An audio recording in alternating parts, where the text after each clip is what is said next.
जी की पगड़ी रस्म। मैंने भी कहा, सबने कहा था आसाराम से कि भाई पहले पगड़ी बांध लें, रस्म पूरी कर लें,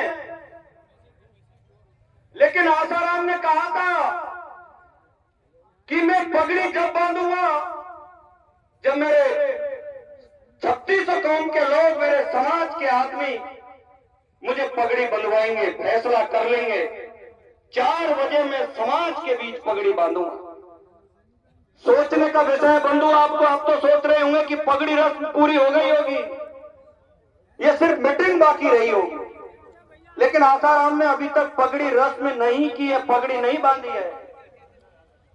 इसलिए मैं आपसे कह रहा हूं, और प्रशासन को जो समय दिया गया था 4 बजे तक का, वो इसलिए दिया गया था।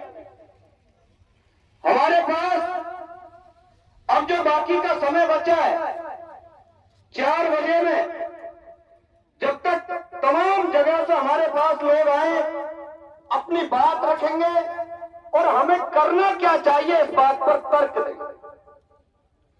लंबा भाषण नहीं खींचे। अगर आज या तो फैसला शासन प्रशासन कर देगा, नहीं तो तुमको लंबे भाषण देने के लिए भी व्यवस्था मैंने कर दी है, तगड़ी व्यवस्था कर दी है। लंबे भाषण और लंबे समय तक के लिए देने के लिए व्यवस्था तैयार है, रणनीति पूरी है।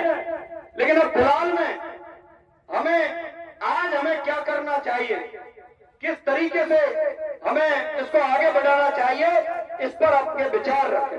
अगले वक्ता के रूप में श्री किशन जी अध्यापक डी वो आए, और मेरे बहुत से युवा साथी हैं, मैं उनसे कह रहा हूं सबको बुलवाएंगे, आपका नाम और गांव इसमें लिखवा दें प्लीज, और ये जगह खाली कर दें। भाइयों मैं आपसे हाथ जोड़ कह रहा हूं, एक तो जगन जी की फोटो दिखती रहनी चाहिए और संत भगवान के लिए जगह खाली कर दें। आप इधर से हट जाओ प्लीज प्लीज, या तो नीचे बैठ जाओ या इधर से जगह दे बैठ जाओ, और ये इधर के इधर खड़े हो जाओ, इधर खड़े हो जाओ, इधर से सब लोग इधर खड़े हो जाओ, ये जगह थोड़ी खाली कर दो। सब बैठ जाओ, साहब प्लीज, ये इधर से बैठ जाओ। बाबू महाराज की जय। यहाँ उपस्थित समस्त महानुभावों के श्री चरणों में मेरा सादर नमन। मैं आपकी एकता और आपकी कर्तव्य निष्ठा को देखकर बहुत ही आविर्भूत हुआ हूँ। 3600 कौमों का जो समर्थन आपके लिए मिल रहा है, ये बहुत बड़ी उपलब्धि है। यहाँ सबसे बड़ा विषय यह है कि भगवान ने कहा है कि कोट विप्र अगलागे जाई, आए शरण तजो नहीं ताई। तो सिंह भी सामने जाने पर नहीं मारता है।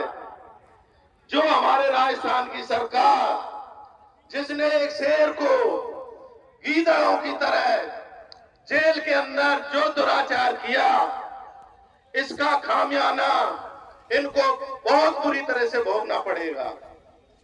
आदमी जब किसी के अधीन होता है तो उसके साथ सद्व्यवहार होना चाहिए। समानता का अधिकार भारतीय संविधान में सबको मिला हुआ है। ये कहाँ का न्याय है कि किसी जाति विशेष के व्यक्ति को जेल में मरवा दिया जाए। अरे ये ऐसा मत समझो ये अकेला था, इसके साथ पूरे भारतवासी हैं, 3600 कौम हैं, मानते हैं वाल्मीकि जी ने क्या किया, लेकिन आज उल्टा नाम जपत जग जाना, वाल्मीकि वे ब्रह्म समाना। परहित लग जिनके मन माई, तिनके जग दुर्लभ कछुनाई। जगन जी ने समाज पर ऐसे उपकार किए, जब हमारी विषम परिस्थितियां थी उस समय उन्होंने जाकर खुले में चैलेंज किया कि मैं समाज के साथ हूं। समाज आज उसके ऋण को बखूबी निभाएगा। जहां जिस चीज की जरूरत होगी, पूरा 3600 कौम, पूरा समाज उसके लिए तैयार है। आगे सरकार सोच ले उसको क्या करना है, न्याय देना है या संघर्ष करवाना है। एक एक बड़े आंदोलन नहीं होने के बजाय लोगों की भावनाओं के ऊपर इस देश के कानून बदल दिए गए, लेकिन एक आदमी को हम देकर 12 दिन से गुहार लगा रहे हैं। जो हमारा अधिकार है, संविधान में लिखा हुआ है कि भारत के प्रत्येक नागरिक को समान अधिकार मिलेगा।